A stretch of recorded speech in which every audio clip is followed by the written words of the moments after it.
Nous sommes aujourd'hui le 13 décembre et comme vous le savez probablement, à l'heure actuelle a lieu en Pologne un grand sommet du climat, la fameuse COP24. Pour préparer ce sommet, le GIEC, le groupement d'experts intergouvernemental sur l'évolution du climat, a publié un rapport le 6 octobre dernier, un rapport catastrophiste pour dire les choses diplomatiquement, et qui en gros dit que si nous ne commençons pas tout de suite à réduire les émissions de gaz carbonique qu'émet l'humanité, nous pourrions avoir un réchauffement cataclysmique qui commencerait à se faire sentir très durement dès 2030, c'est-à-dire quasiment demain. Donc, dans ce contexte, nous sommes heureux de recevoir aujourd'hui ici François Gervais, professeur émérite de l'université François Rabelais de Tours, qui a lui-même participé aux travaux du GIEC, donc qui a vu le GIEC de l'intérieur, mais qui par contre ne partage pas ce catastrophisme qui est véhiculé par cette institution. Et il va nous dire pourquoi. Je rajouterai que demain, il sera encore sur Paris. Il participera à une conférence qui est la contre COP24, qui est organisée par le groupe des climato-réalistes.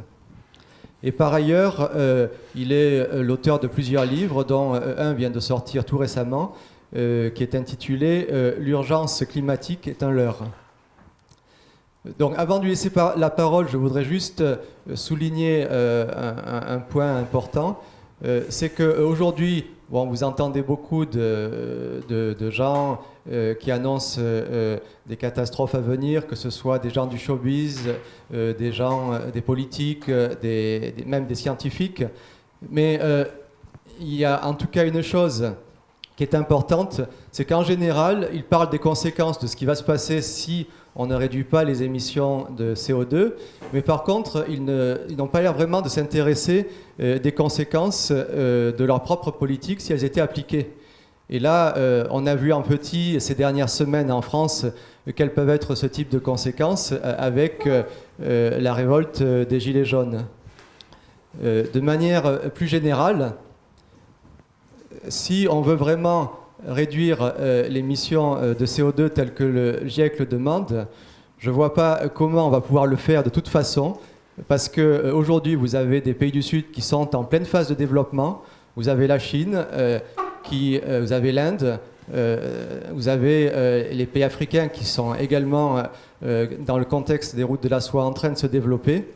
Et c'est clair que pendant au moins plusieurs décennies, ces pays vont massivement utiliser des hydrocarbures, du charbon, pour leur production énergétique.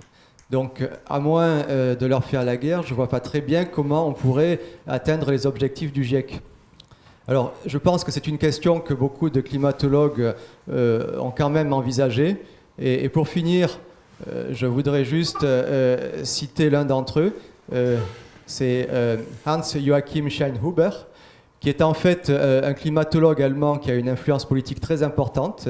Il est ami d'Angela Merkel, il a été fait commandeur de l'Empire britannique par la reine d'Angleterre, il a de l'influence dans les milieux du Vatican et notamment dans l'élaboration de la dernière encyclique écologiste. Et donc lui considère que, de toute façon, le problème c'est qu'il y a trop d'hommes sur Terre et qu'il faudrait, enfin, je cite, il estime que la capacité d'accueil de la Terre est d'1 milliard de personnes. Quand j'entends ça, j'ai plutôt envie de me poser la question, qu'est-ce qu'on va faire des autres, des 6 milliards restants? Et en général, il n'y a pas de réponse à ce type de questions. Mais pour éviter ce genre de conséquences désagréables, je pense qu'avant de prendre des décisions politiques, il vaut mieux écouter aussi l'avis de ceux qui ne partagent pas le catastrophisme ambiant. Et c'est pour ça que je vais laisser la parole à François Gervais. Merci pour cette introduction et merci à Solidarité et Progrès de m'inviter. Effectivement, je suis porteur d'un message plutôt rassurant. Ça peut faire plaisir par les temps qui courent parce que ce n'est pas souvent le cas. Alors, effectivement, j'ai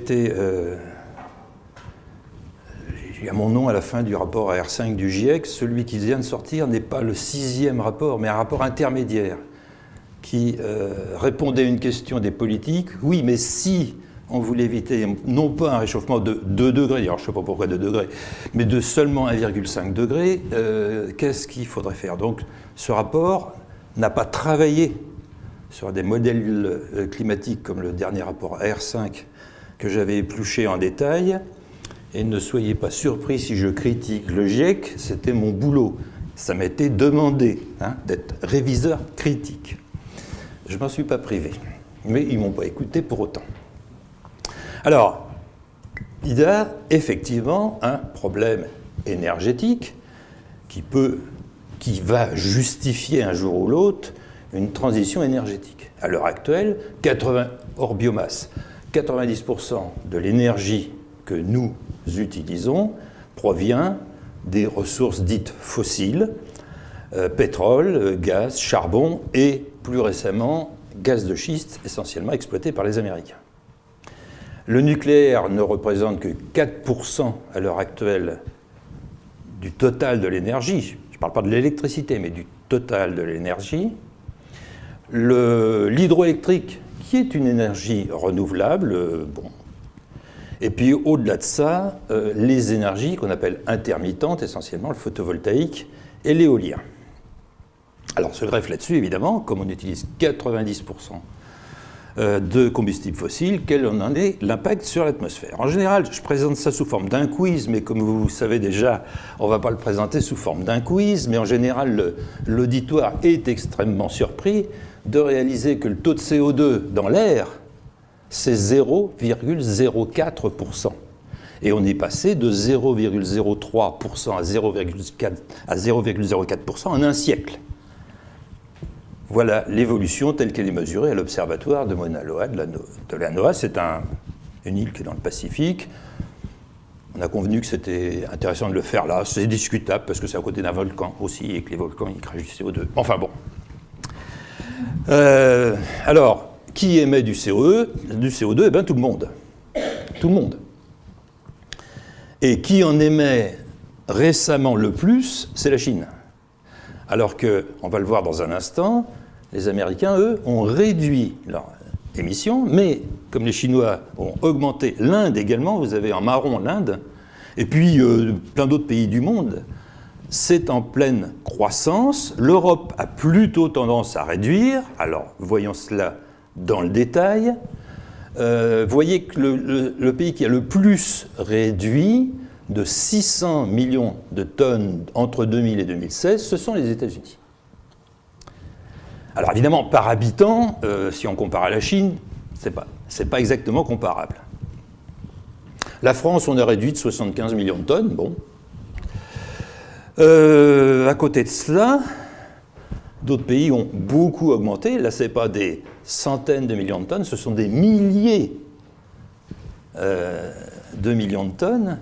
Vous voyez que Inde plus Chine ont vu leurs émissions augmenter de 7500 millions de tonnes dans le temps où la France a réduit de 75 millions de tonnes. Autrement dit, la France compense 1% des émissions de l'Inde plus la Chine. Alors, je sais bien que les petits ruisseaux font les grandes rivières, mais enfin, on peut se poser des questions. Alors, en particulier, les pays qui ont signé l'accord COP21, en particulier l'Inde et la Chine, construisent des centrales à charbon au rythme de 1 par semaine. Ça devient... Alors, il n'y a pas que... Ça, c'est clair que la France n'en construit pas. Alors, pourquoi j'insiste sur le charbon? Parce que si, parmi les combustibles fossiles, c'est quand même celui-là qui est le plus polluant. D'ailleurs, il y a un certain nombre de pays qui se sont entendus pour une alliance du charbon propre. Bon, ça dit bien ce que ça veut dire. Ce qu'on ne souligne pas non plus, c'est que c'est dangereux pour ceux qui l'extraient. Ces dernières années, il y a des milliers de morts par l'extraction du charbon, plus les mineurs qui auront ensuite des graves maladies pulmonaires pour avoir respiré cela pendant les années où ils ont travaillé. Alors, d'un autre côté, le charbon n'est pas cher et il est abondant. On en a au moins pour 150 ans et peut-être encore plus. Ce qui explique ce succès qui continue. Alors évidemment, le soleil et le vent n'envoient pas de facture. Mais alors, pourquoi est-elle aussi salée? Je m'explique. Si on porte, en reprenant tous les pays de l'Europe, le prix du kilowattheure électrique, donc payé par le consommateur, je le porte en fonction de... C'est une courbe qui vient de l'Europe, hein, je porte en fonction de la capacité éolien plus solaire installée. Alors attention, dans cette matière, il faut distinguer l'installé et ce qui produit. C'est très très différent. Si j'installe une éolienne ou un panneau photovoltaïque à telle puissance, en réalité, ce qui va produire effectivement, c'est un petit pourcentage qu'on estime à 13% pour le photovoltaïque et un peu plus pour l'éolien. Mais donc, toujours est-il que plus on en installe, plus l'électricité coûte cher. Ce qui est quand même assez paradoxal. Alors, il y a plus important, c'est de vérifier quel est le retour énergétique sur investissement énergétique. Autrement dit, est-ce que l'énergie produite par un panneau photovoltaïque ou par une éolienne, l'énergie produite sera supérieure à l'énergie qu'il a fallu dépenser pour l'installer et qui fonctionne ensuite et à la fin la démanteler? Parce que si on n'en produit pas plus qu'il a fallu en dépenser, quel est l'intérêt? Bon, alors là sont reportés les résultats d'une étude allemande, évidemment, je parle toujours que de publication dans des revues internationales à comité de lecture, la façon dont la science produit des résultats, qui date de 2013, et donc qui est pour l'Allemagne. Enfin, comme la France a à peu près la même latitude que l'Allemagne, enfin du moins, si on prend le sud de l'Allemagne et le nord de la France, oui, ça marche. Donc, on voit que ce critère de retour énergétique sur investissement énergétique, s'il est largement rempli par le nucléaire, l'hydroélectrique, le charbon, le gaz et le solaire à concentration. Alors attention, ce que j'appelle le solaire à concentration, c'est avoir des miroirs qui vont capter l'énergie solaire pour la concentrer à un foyer qui va devenir très chaud, en général c'est un oxyde, porté à 2000 degrés, et donc pendant une partie de la nuit il va se refroidir, mais on pourra encore utiliser la chaleur pour faire bouillir de l'eau et faire de l'électricité. Bon. Donc le solaire à concentration, ça marche. En revanche, vous voyez que tous ceux qui sont sur la gauche du dessin sont en dessous du seuil, où le retour énergétique est inférieur à l'investissement énergétique, ce qui devient un vrai problème. Alors, tout ceci peut s'améliorer, peut-être. Enfin, bon, j'insiste là-dessus parce que c'est tout de même la première condition à laquelle on peut implanter des choses comme ça. Indépendamment de coûts, d'argent, d'impôts, de taxes, de tout ce qu'on veut, s'il n'y a pas un retour énergétique supérieur à l'investissement énergétique, c'est peine perdue. Alors, ça va nous coûter combien tout ça? Là, j'ai repris, je suis gentil, je ne vais pas le rester tout le temps, là, j'ai repris les chiffres du GIEC. Le GIEC nous dit, si il y a doublement du taux de CO2 dans l'air, on en est très loin, hein? On a vu qu'on est passé de 0,03% à 0,04%. Mais imaginons qu'il y a un doublement.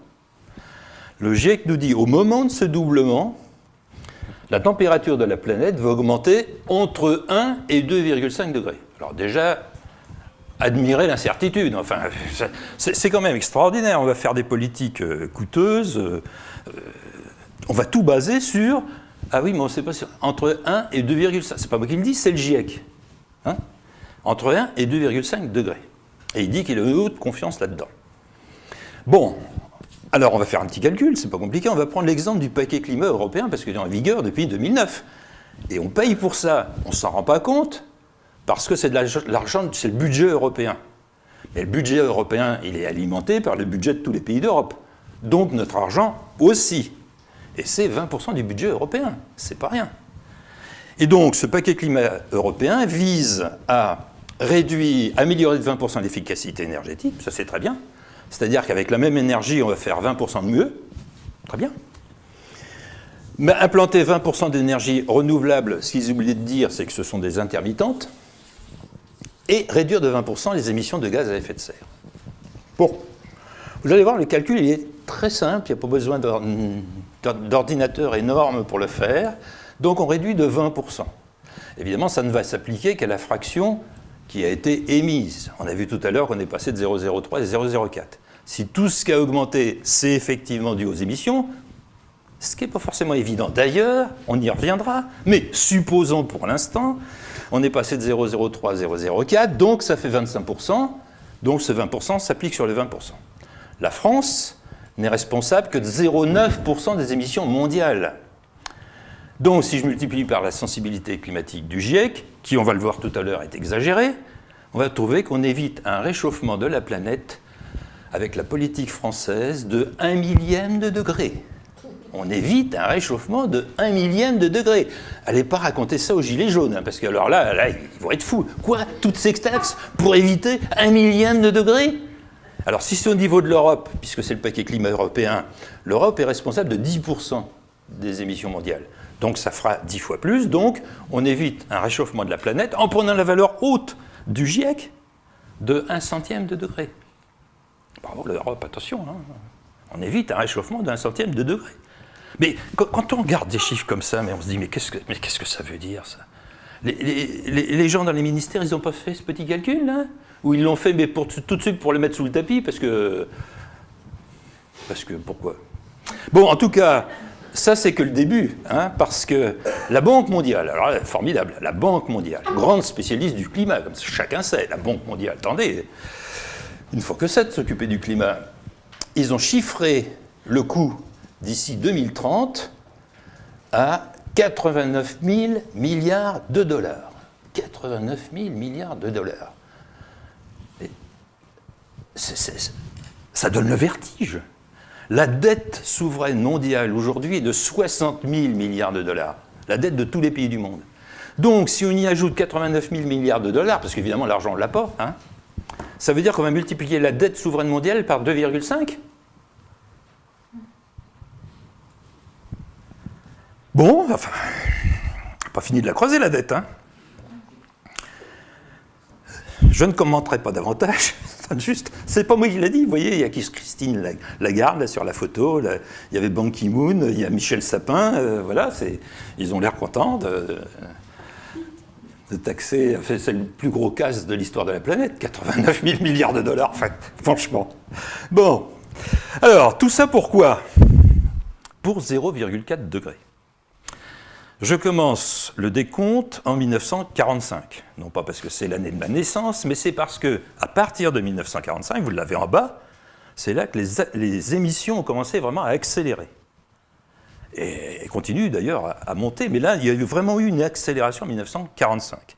Avant, les émissions étaient à peu près 10 fois plus faibles que ce qu'elles sont aujourd'hui. Bon, ça jouait un peu, mais enfin pas trop.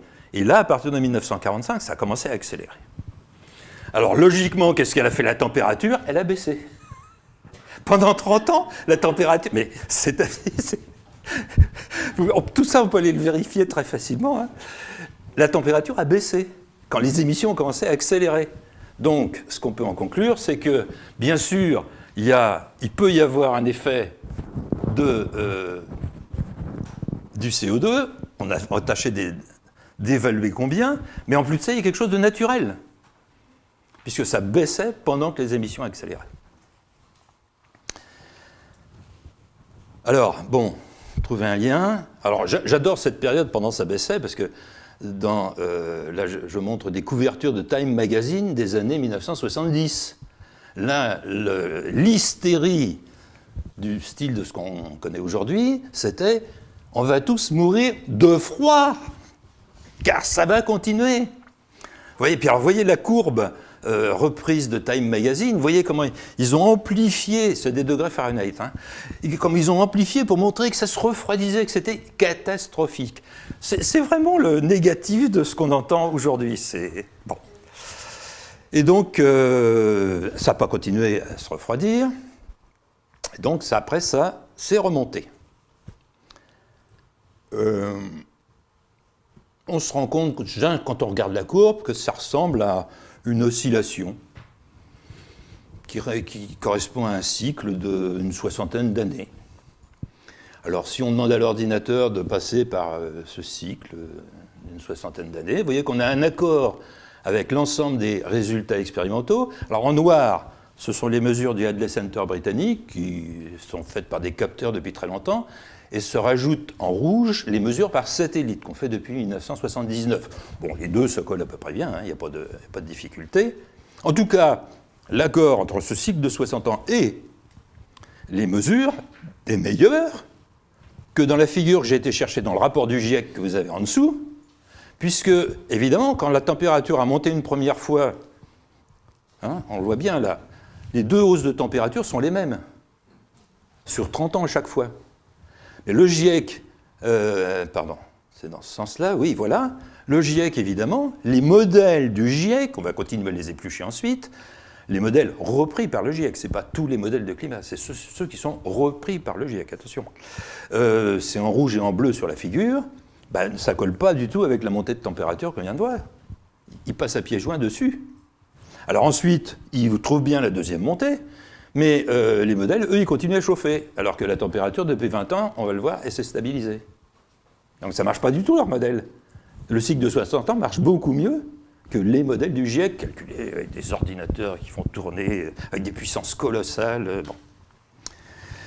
C'est énergivore, ces calculs-là. Alors ce cycle de 60 ans, on le voit donc sur la température, c'est la partie basse, mais on le voit aussi très bien sur la hausse du niveau des océans. Vous l'avez dans la partie haute de la figure.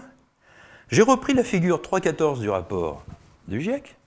J'ai dit à mon ordinateur, tiens, trouve-moi un cycle qui passe par ces points. Ah, il va tout de suite trouver le cycle de 60 ans. Ça marche très bien. Entre les deux, vous avez la superficie. Alors oui, cette hausse du niveau des océans, donc qui est cyclique. En ce moment, on se trouve plutôt dans la partie haute du cycle, donc on peut trouver à peu près 3 mm par an. Mais la moyenne, si on fait abstraction du cycle, c'est 1,7 mm par an. C'est pour ça que j'ai mis l'unité de mesure de la hausse du niveau des océans d'ici la fin du siècle. Ça va nous faire à peu près ça, une vaguelette.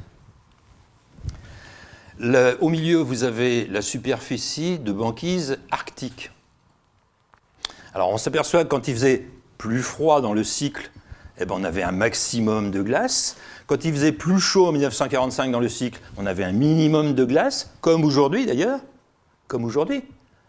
Ensuite, il a fait plus chaud, on avait un maximum de glace, et c'est là qu'on a commencé à compter par satellite du moment où on a eu un maximum de glace. Alors évidemment, maintenant ça descend, c'est logique. Mais ça ne veut pas dire que ça va continuer. Il y a une toute dernière donnée qui est sortie d'une publication de cette année sur la chaleur contenue dans les océans.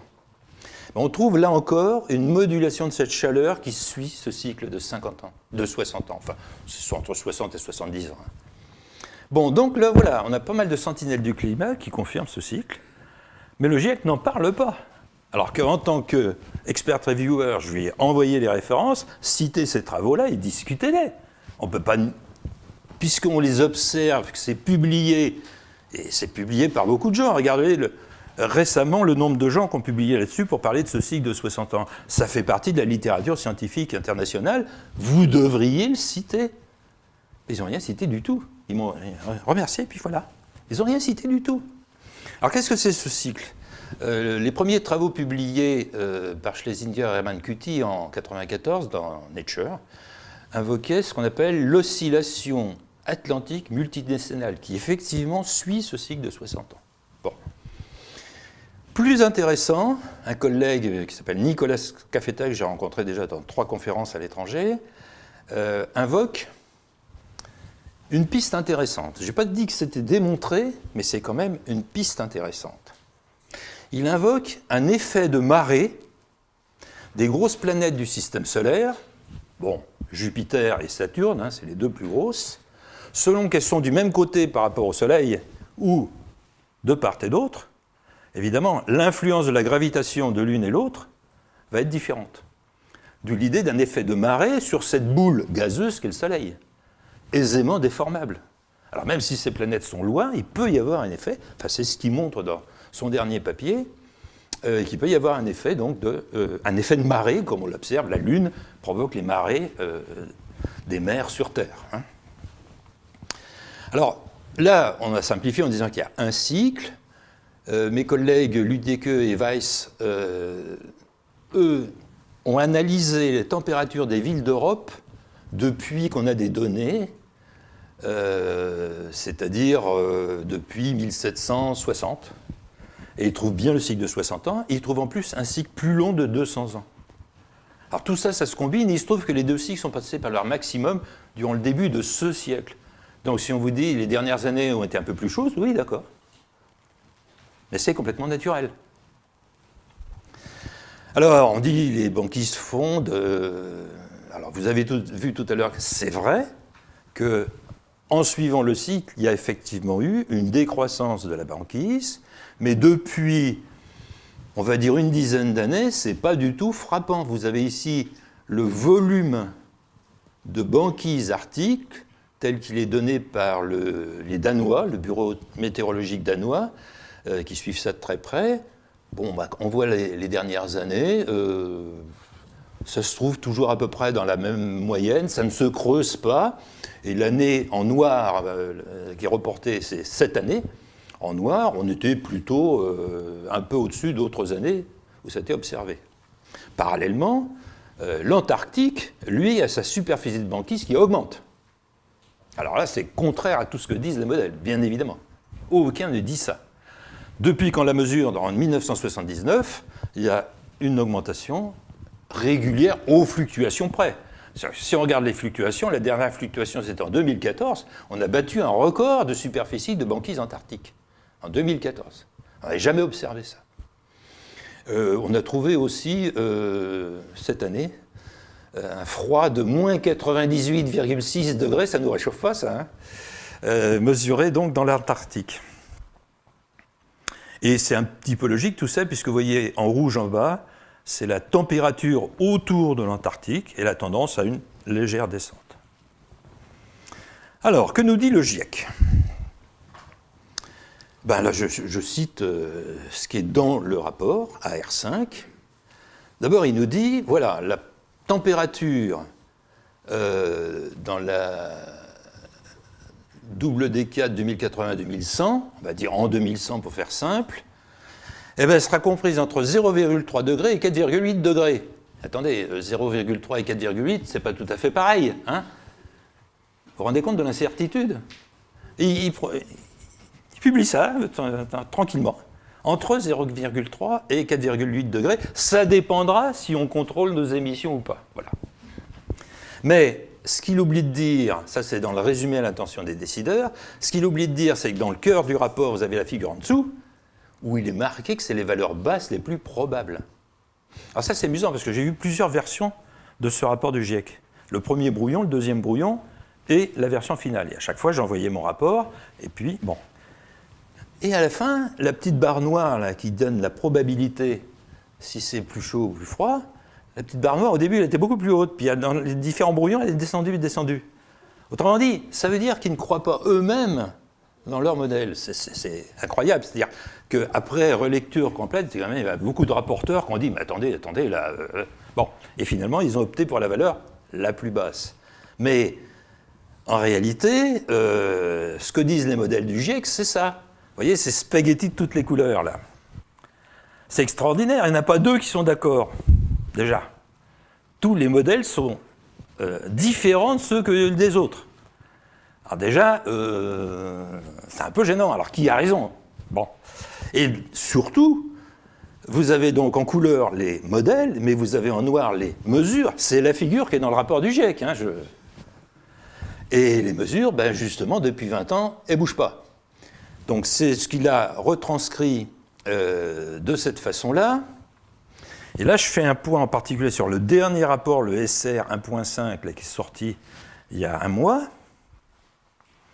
dans lequel je l'ai laissé en anglais, parce que c'est comme ça que c'est écrit. Donc, le réchauffement anthropique estimé s'accroît entre 0,1 et 0,3 degrés C par décennie.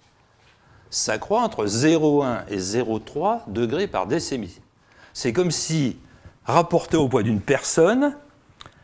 On ne sait pas si c'est un poids de 33 kg ou si c'est un poids de 100 kg. C'est le même rapport 3 entre les deux. Autrement dit, on ne sait pas s'il faut soigner la planète pour anorexie ou pour obésité. C'est une figure du rapport du GIEC. Hein. Je contente de vous montrer. Bon, ce qui m'avait vraiment quand même interpellé à l'époque. Alors, qu'est-ce qu'il dit, cette figure? Alors, effectivement, quand vous voyez compris entre 0,1 et 0,3 degrés, si vous regardez l'abscisse, enfin la partie basse de la figure, vous avez effectivement un certain nombre de dixièmes de degré par décennie. Et vous voyez que 0,1 à 0,3, c'est ce que disent les modèles. Tout ce qui est basé pour dire ce qu'il faut faire, c'est basé sur les modèles. Alors que la mesure qui est en rouge à côté n'est pas du tout d'accord avec les modèles. C'est quand même incroyable. On base tout sur finalement un climat virtuel, très exagéré, très au-dessus des observations, et on ne tient pas compte du climat réel, c'est-à-dire les mesures. Bon, alors c'est ce que j'ai après raconté donc, dans des publications, dans des revues à comité de lecture. La première est sortie à peu près en même temps, c'était La compagne de l'innocence du carbone, parce que j'ai bien conscience que lire une publication écrite par un scientifique en anglais, c'est assez absconce. Il vaut mieux expliquer après, tranquillement, en français, pour ceux que ça intéresse.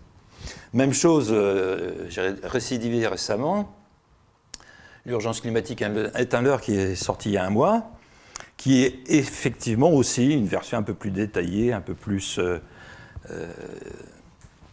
j'espère, aisée à comprendre, vous me le direz, si c'est réussi ou pas, de ce point de vue-là, que la publication dans Earth Science Reviews que j'avais faite un peu auparavant. Et donc qui insiste sur ce cycle de 60 ans, et qui insiste aussi beaucoup sur la sensibilité climatique. Alors ça, c'est extraordinaire.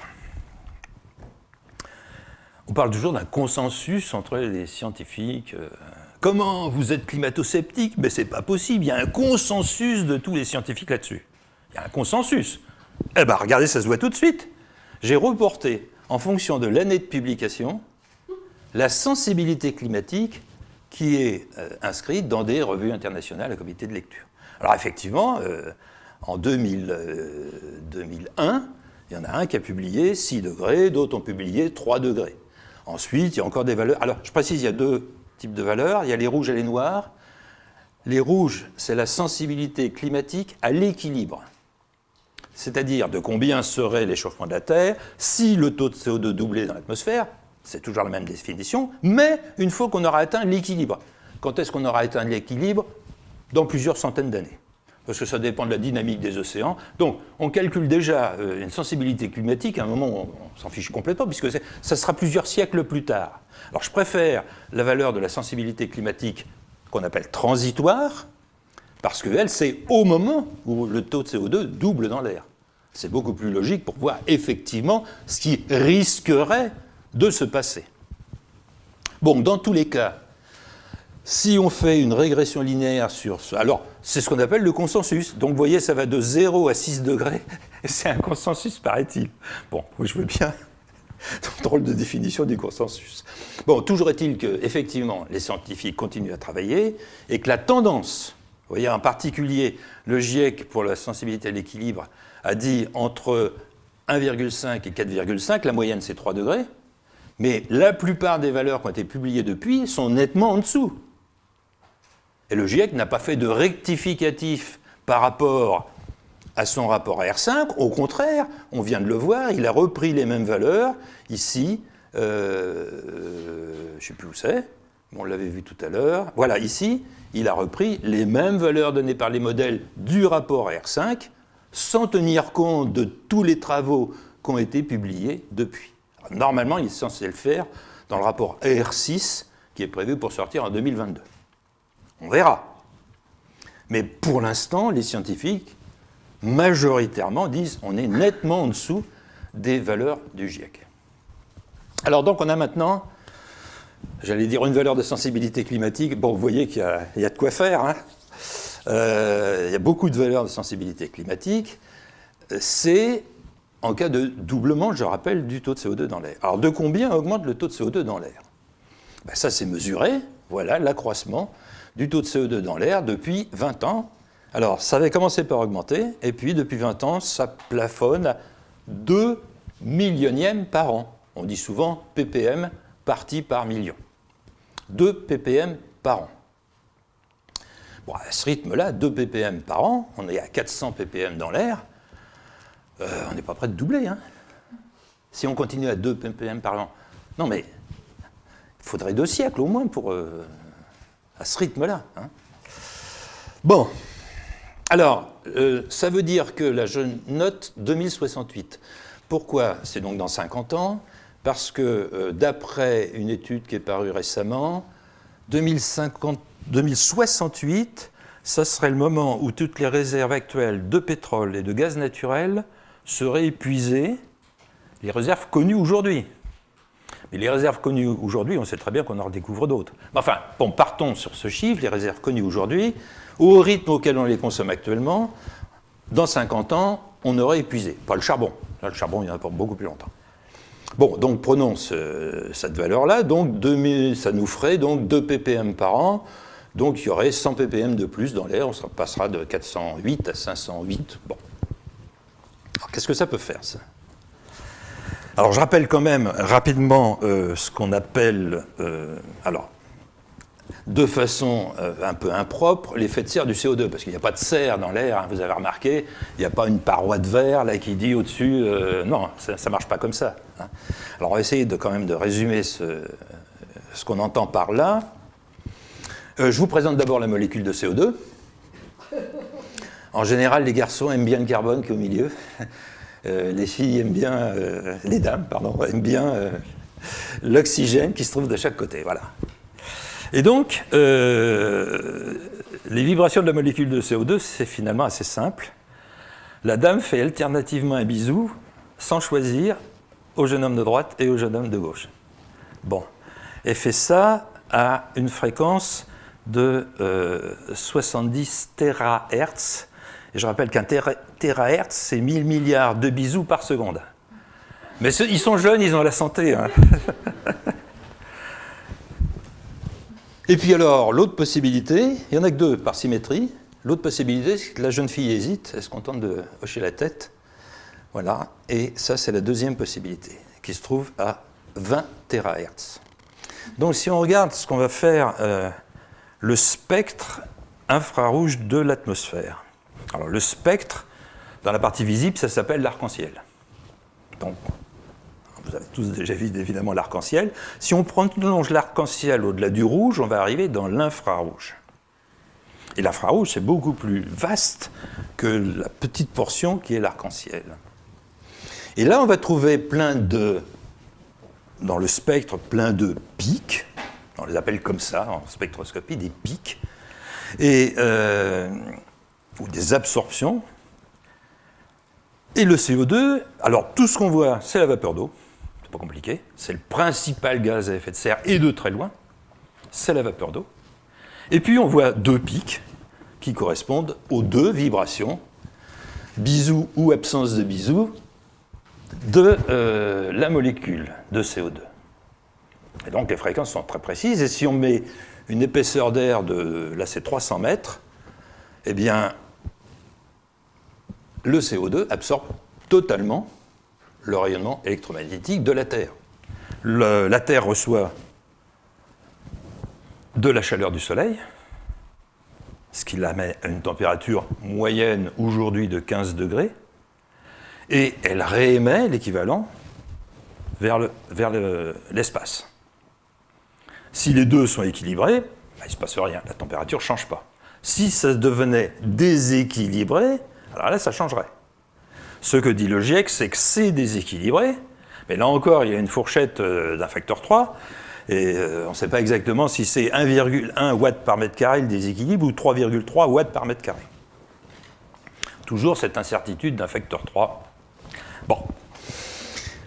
C'est pas étonnant, parce que c'est quand même des petites valeurs. Le Soleil nous envoie 1500 watts par mètre carré. Je n'ai plus le chiffre précis en tête, mais c'est beaucoup plus. Alors évidemment, comme ça tombe que d'un côté, il faut faire... Bon, peu importe. Toujours est-il que là, on va dire, ben voilà, le CO2 absorbe tout ce qu'il peut absorber, il n'y a rien qui passe derrière, ça veut dire que les molécules qui sont au-dessus de 300 mètres, elles ne voient pas le rayonnement de la Terre. Ça a été absorbé en dessous. En ce sens, on peut dire que l'effet est saturé. Mais je vais tout de suite nuancer ce propos un peu plus loin. Car ce que disent les modèles sur lesquels sont basés ce que nous dit le GIEC, disent si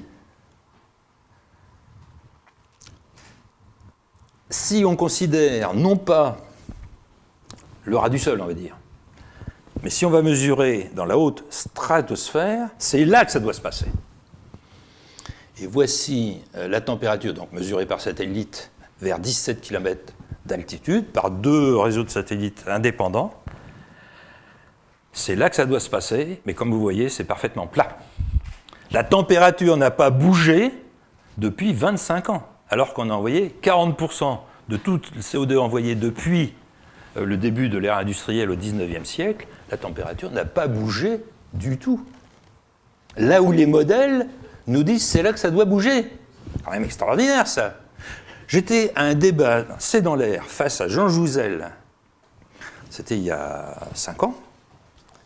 Je lui dis, la figure 2,24 du GIEC montre que la température n'a pas bougé. Il me prétend le contraire.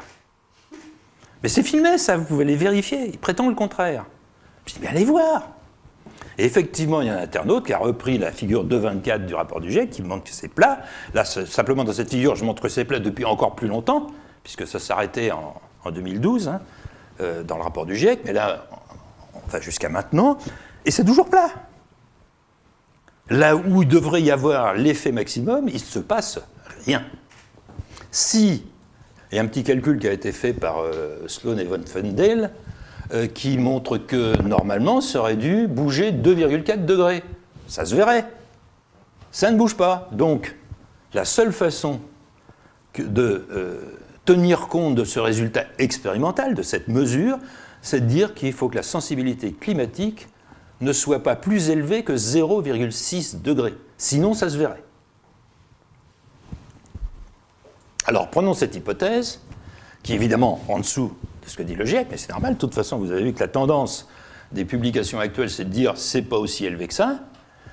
Prenons 0,6 degrés. Donc, il y a un certain nombre d'auteurs qui disent oui, ben voilà, ils concluent à 0,6 degrés. Herman Ardeux, je l'ai rencontré dans une conférence à Porto.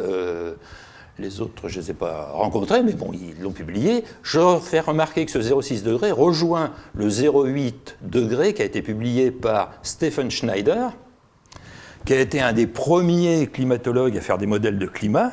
Il a été le fondateur de la revue Climatic Change.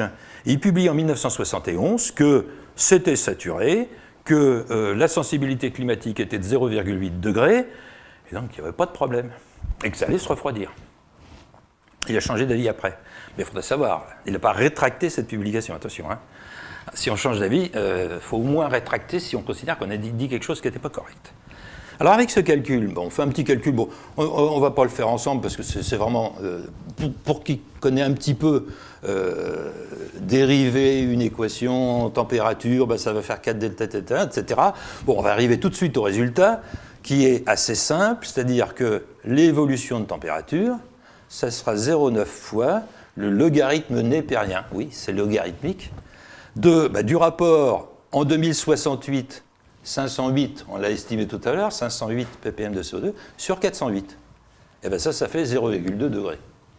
D'ici 50 ans, oui, d'accord, il y a un effet anthropique, oui, 0,2 degrés. On ne s'en rendra même pas compte.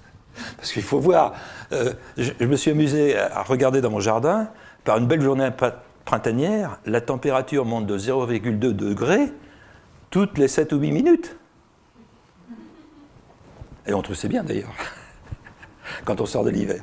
Bon, donc, et si on prend la sensibilité climatique, la valeur basse du GIEC, 1 degré, bah ça ferait 0,3 degrés. Franchement, il y a de quoi s'affoler. Alors, là, je vous résume rapidement ce que dit les modèles du GIEC, qui reprennent au fond la théorie de Manabe, Syukuro Manabe. Si vous allez à la gare du Nord, vous verrez sur les murs de la gare du Nord, il y a le modèle de Syukuro Manabe qui est sur les murs. Bon, c'était au moment de la COP 21, bien sûr, ils avaient fait ça à ce moment-là.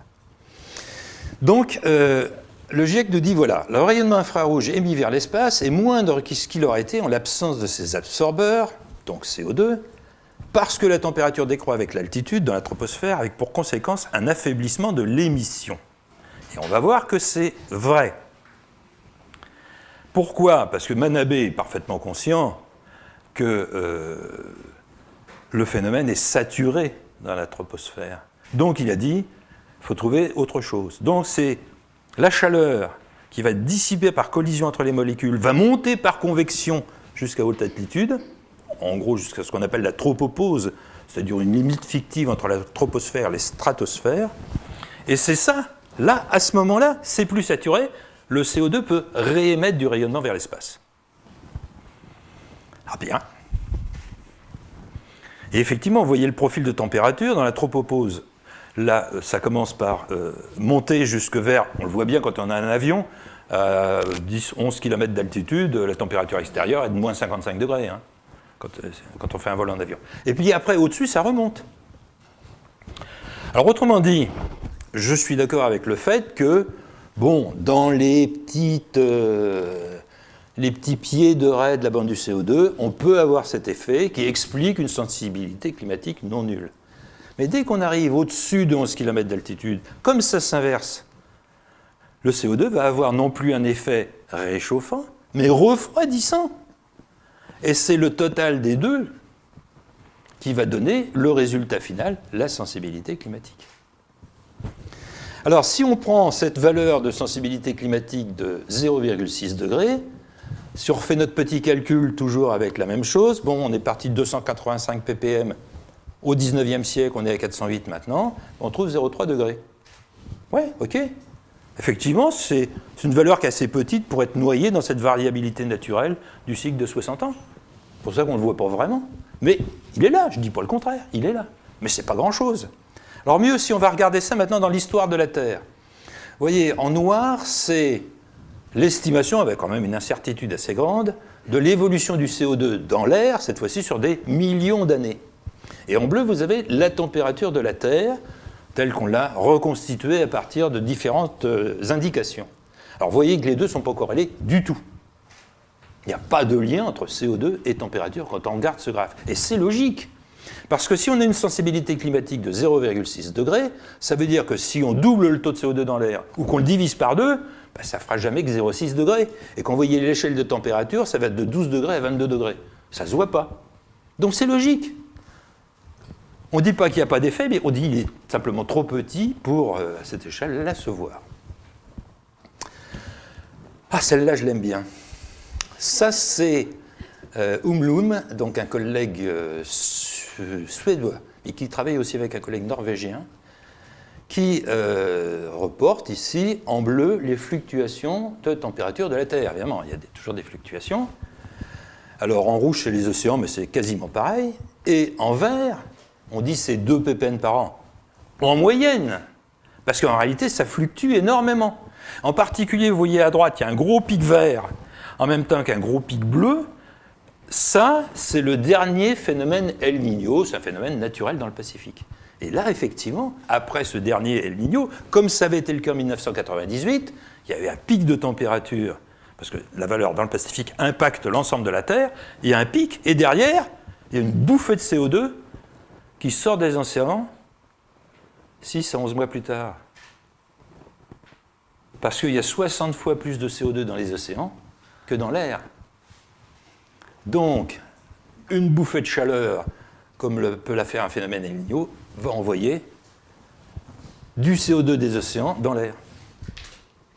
Alors là, ça change tout, parce que du coup, ça fait réduire encore, c'est pas, quand on est passé de 0,03 à 0,04, c'est pas purement anthropique, il y a une partie qui serait naturelle. Et si on tient compte de cette partie naturelle, d'ici 2068, c'est plus 0,05 degrés qu'on va avoir. Bon, mais cela dit, c'est encore controversé, ça. Ça a été publié par un certain nombre de scientifiques, mais ça reste controversé. Je le signale, ça existe, les mesures sont claires, l'interprétation de ces mesures est controversée. Alors après ça, on entend tout et n'importe quoi. En fait, tous les événements qui existent depuis des siècles sont mis sur le compte du CO2 de manière totalement abusive. Regardez, là en bas, c'est les cyclones, l'énergie cyclonique cumulée dans l'hémisphère nord et dans l'ensemble des deux hémisphères. Vous voyez que depuis 1992, la tendance est à la baisse, alors que le taux de CO2 a monté. Donc il n'y a pas de corrélation du tout. Il faut arrêter de dire n'importe quoi.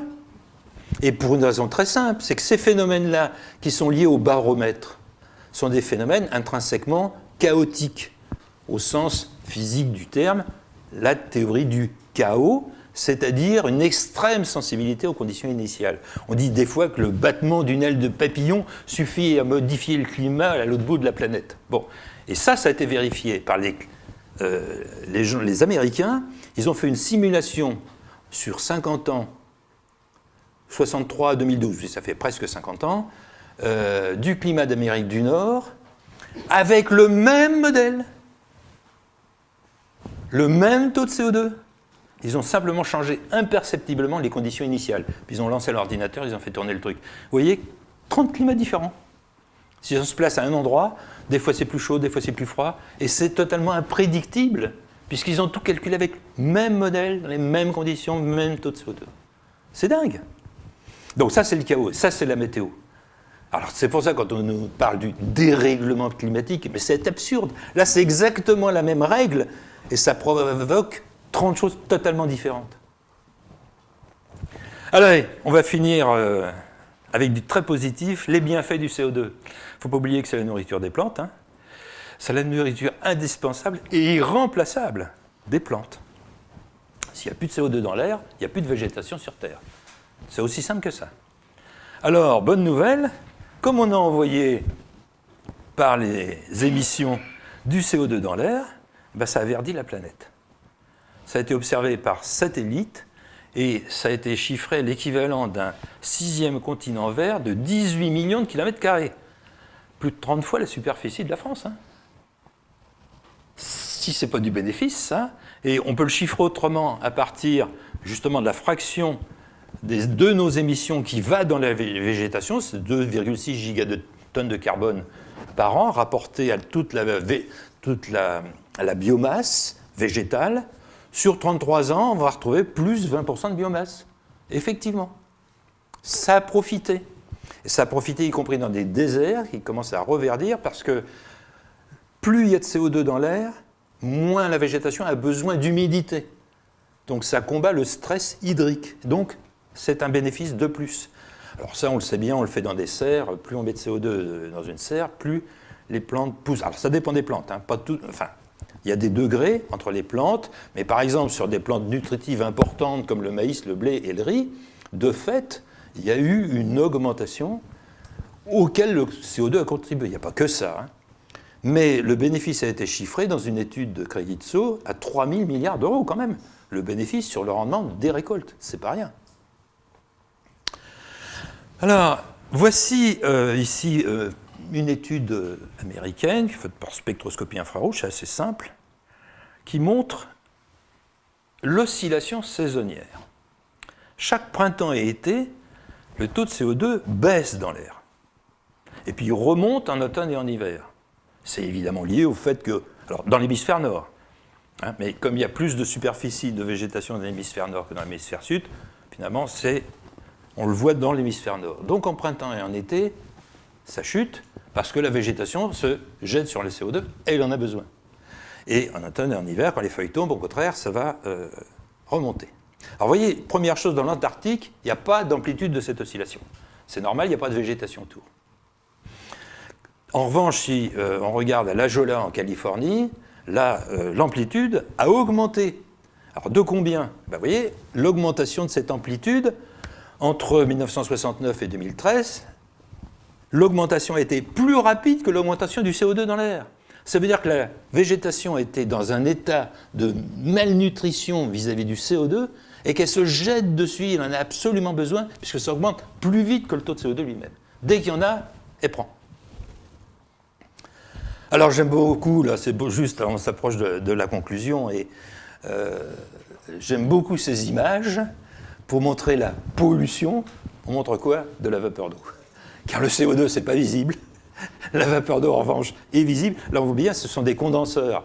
Des condenseurs, c'est que de la vapeur d'eau, et c'est ça qu'on utilise comme image chaque fois pour illustrer la pollution. Bon. Alors, j'aime bien aussi cette photo-là, parce que là, on le montre en contre-jour. Alors là, carrément, c'est de la vapeur d'eau aussi, mais en contre-jour, ça fait des nuages de fumée noire. Alors, cela dit, il y a une vraie pollution, et ça, c'est un problème que l'Organisation mondiale de la santé a pris en charge. Mon collègue Christian Gérondeau a écrit un bouquin là-dessus pour détailler ça. C'est le rôle des fumées. Ça, c'est une vraie pollution, dès lors que femmes et enfants restent dans une habitation mal ventilée, cuisine avec de la biomasse qui peut être du bois, de la bouse de vache, des choses comme ça, parce que ils sont très pauvres, ils n'ont rien d'autre.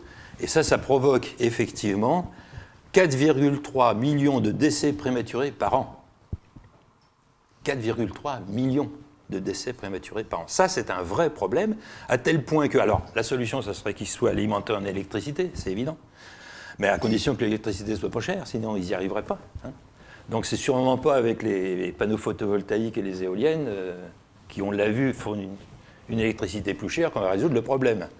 À tel point qu'il y a une association qui s'appelle Global Alliance for Clean Cook Stove, autrement dit Alliance globale pour faire des cuisinières propres, qui se propose de distribuer des cuisinières à propane pour éviter le problème. Cuisinières à propane qui émettront du CO2. Le CO2 est donc bien un gaz propre. Voilà, conclusion. La terre reverdit, c'est une bonne nouvelle. Le rendement des récoltes est amélioré, la biomasse végétale augmente. Le climat change, il n'y a aucun doute là-dessus. Vous avez eu tous les 30 ans ce cycle, parmi d'autres. Hein, c'est l'alarmisme des modèles de climat virtuel, on peut l'oublier. C'est du jeu vidéo, c'est rien d'autre, mais ce n'est pas forcément ce qui va nous arriver. Alors ça ne veut pas dire qu'il ne faut pas économiser les ressources fossiles. Faut en garder pour nos petits-enfants, hein, je peux dire, c'est pas... Mais développer l'efficacité énergétique, ça c'est très bien. Mais prétexter, comme c'est le cas dans la loi française, attention, hein, la contribution climat-énergie utilise le prétexte pour nous taxer. Il faut quand même le savoir. Et c'est un prétexte qui est clairement infondé. C'est quand même incroyable. Alors, de toute façon, ce n'est pas avec les intermittents qu'on pourra résoudre la suite, parce qu'un jour, effectivement, il y aura de l'épuisement de ces ressources fossiles. Il faut développer la recherche sur les énergies non intermittentes. Je signale pour finir ce rapport Climate Change Reconsidered 2, qui est fait par un GIEC qu'il faudrait appeler GNGEC. NG pour non gouvernemental, au lieu du I de intergouvernemental. Et ça fait toute la différence. C'est un rapport de 650 pages qui est sorti la semaine dernière. Si vous le feuilletez, vous verrez mon nom dedans. J'ai aussi été relecteur critique de ce rapport, mais celui-là, il m'a réellement conquis, il est très bien fait, et il mesure le coût-bénéfice du CO2. C'est axé justement sur les ressources fossiles. Donc si vous lisez l'anglais, n'hésitez pas, ça vaut la peine. Si quelqu'un peut le traduire, quoi qu'il y a 650 pages, c'est quand même un gros boulot. Je vous remercie de votre attention.